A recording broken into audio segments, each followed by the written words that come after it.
الحمد لله رب العالمين والصلاة والسلام على سيد الأنبياء والمرسلين محمد وعلى آلہ وصحبہ اجمعین، اما بعد۔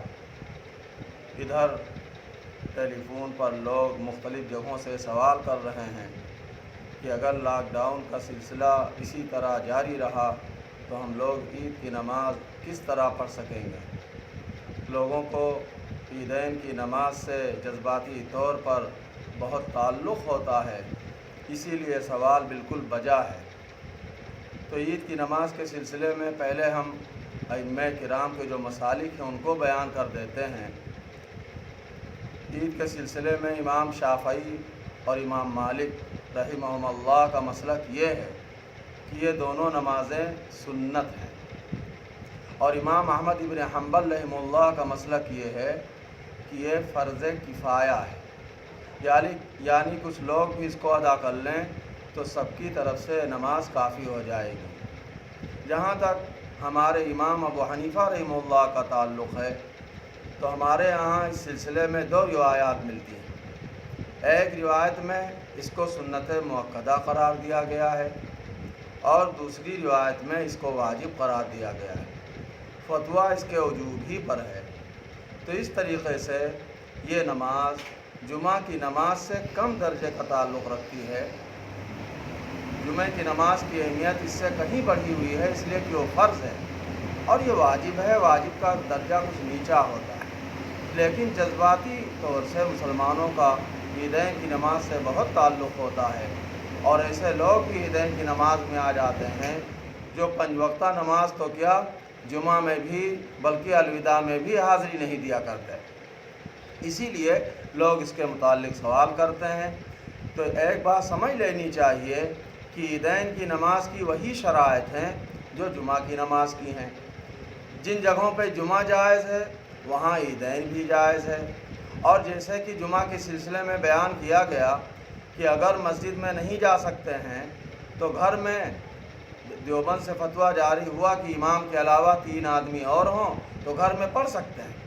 یہی حکم رہے گا عیدین کی نماز کا بھی کہ اگر امام کے علاوہ 3 لوگ مزید ہوں تو گھر میں بھی پڑھ سکتے ہیں، اور یہ 3 کی تعداد عورتوں کے ذریعے سے بھی پوری کی جا سکتی ہے۔ بس وہ شرط رہے گی کہ عورتوں کو پیچھے رہنا مردوں سے بہت ضروری ہے، مردوں کے بغل میں اگر ہوں گی تو مردوں کی نماز صحیح نہیں ہوگی۔ تو بہرحال اگر لاک ڈاؤن اسی طرح دراز رہتا ہے جیسا کہ لگ رہا ہے تو عیدین کی نماز میں گھر میں پڑھ لی جائے، گھر میں جو مرد ہیں ان کو جمع کر لیا جائے اور عورتوں کو جمع کر لیا جائے، بچوں کو جمع کر لیا جائے۔ پہلے مردوں کی صف ہو، اس کے بعد بچوں کی صف ہو اگر بہت چھوٹے ہوں، اور اس کے بعد بالکل اخیر میں عورتوں کی صف رکھی جائے، اس طرح نماز پڑھ لی جائے۔ اور جس طرح جمعے کے لیے خطبہ شرط ہے اس طریقے سے عیدین کے لیے خطبہ شرط بھی نہیں ہے۔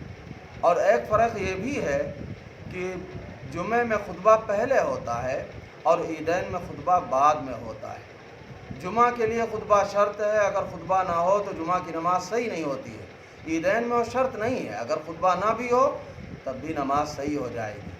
لیکن بس کیا ہے کہ چونکہ مسنون ہے لہذا بہتر یہ ہے کہ سنت ادا کر دی جائے، اور وہ سنت بہت آسانی سے عام آدمی بھی ادا کر سکتا ہے۔ وہ اس طرح کہ جب عید کی نماز ہو جائے تو اس کے بعد کھڑا ہو کے، اس میں چونکہ تکبیر کا کہنا بہت ہی اہمیت رکھتا ہے، دونوں خطبوں میں تکبیر کہنے کے بارے میں اس کو مسنون قرار دیا گیا ہے، تو پہلے تکبیریں کہہ لیں، اللہ اکبر اللہ اکبر اللہ اکبر لا الہ الا اللہ واللہ اکبر اللہ اکبر وللہ الحمد۔ تو یہ 2 دفعہ اگر کہہ دیں گے تو تکبیروں کی تعداد پوری ہو جائے گی۔ اللہ اکبر پہلے والا جب کہیں تو اس میں شروعات میں 2 دفعہ کہنے کے بجائے 3 بار کہہ دیں، تو اس طریقے سے تعداد ہو جائے گی۔ اسی طرح جب دوسرا خطبہ شروع کریں تو اس میں 2 بار اس طریقے سے اللہ اکبر لا الہ الا اللہ کہہ دیں، اور ساتھ میں سورہ، اگر کوئی خطبہ چھوٹا سے یاد ہو بڑی اچھی بات ہے، ورنہ سورہ فاتحہ پڑھ دیں اور ساتھ میں کوئی سورہ پڑھ دیں۔ پھر دوسرے خطبے کے لیے کھڑے ہوں تو اس میں بھی تکبیرات کہہ کے کچھ دعائیں وغیرہ جو یاد ہیں ان کو کہہ دیں، تو اس طریقے سے سنت بھی ادا ہو جائے گی۔ تو عیدین کی نماز اس طرح پڑھی جا سکتی ہے، لیکن اگر اس طرح بھی پڑھنا ممکن نہ ہو تو ہمارے علماء نے، ہمارے مشائخ نے عیدین کی نماز کو چاش کی نماز کا بدل قرار دیا ہے۔ تو اگر ایسا ممکن نہ ہو عید کی نماز پڑھنا، یہ شرائط بھی پوری نہ ہو رہی ہوں، تو 4 رکعت چاش کی نماز پڑھ لی جائے۔ اور یہ حضرت عبداللہ ابن مسعود رضی اللہ عنہ سے روایتاً بھی ثابت ہے۔ معجم طبرانی میں یہ روایت حضرت عبداللہ ابن مسعود سے آئی ہوئی ہے، من فاتہ العید صلی اربعاً، جس کی عید کی نماز چھوٹ جائے وہ 4 رکعت چاش کی نماز پڑھ لے۔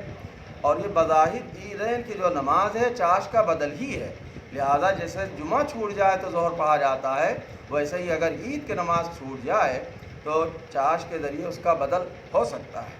لیکن کوشش کرنی چاہیے کہ عید کی نماز بہرحال پڑھی جائے، یہ مجبوری ہی میں ہونا چاہیے کہ اگر ہو نہیں سکا تو 4 رکعت چاش پڑھ لی جائے۔